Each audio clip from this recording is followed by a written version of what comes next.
11th ethics புக்கில் சிந்து சமவெளி நம்ம தமிழ் கல்ச்சரோடு எப்படி ஒத்து போகுது அப்படிங்கிறத சொல்லியிருப்பாங்க அந்த லெசன் ஃபுல்லாக. எஸ்பெஷலி இங்கே பார்த்தோம்னா முத்திரைகள் மூலமாக அவங்களோட தெய்வ வழிபாடு எப்படி இருந்ததுன்றதை சொல்லியிருக்காங்க. அதையும் நம்மளோட தெய்வ வழிபாடையும் கம்பேர் பண்ணி இதில் சொல்லியிருப்பாங்க. ஃபஸ்ட்டு ஒன் பார்த்தோம்னா பசுபதி வழிபாடு. அது எங்கே கிடைச்ச முத்திரைகள்னால் ஹரப்பாவில் கிடைச்ச முத்திரைகள் மூலமாக தான் அந்த பசுபதி வழிபாடுன்றதை சொல்கிறாங்க. நெக்ஸ்ட்டு வந்து நீர் வழிபாடு.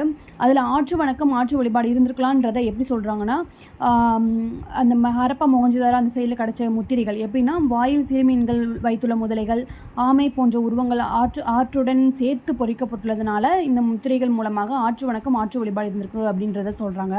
நெக்ஸ்ட்டு வந்து மர வழிபாடு. எங்கே கிடச்சிருக்க முத்திரைன்னா மொஹஞ்சதாரோவில் கிடைச்ச முத்திரைகள் வாயிலாக மர வழிபாடு இருந்திருக்கலாம் அப்படிங்கிறத சொல்கிறாங்க. நெக்ஸ்ட்டு வந்து சூரியன் வந்து நெருப்பு வழிபாடு இருந்திருக்கலாம். அது எங்கே அப்படின்னு பார்த்தோம்னா, சிந்து சமவெளி கிடைச்ச முத்திரைகள். சூரியன் பாம்பு உருவங்கள் காணப்படுறதுனால வந்து சூரியனையும் நெருப்பையும் கடவுளாக வழிபடலாம் வழிபட்டிருப்பாங்க அப்படிங்கிறத சொல்லியிருப்பாங்க.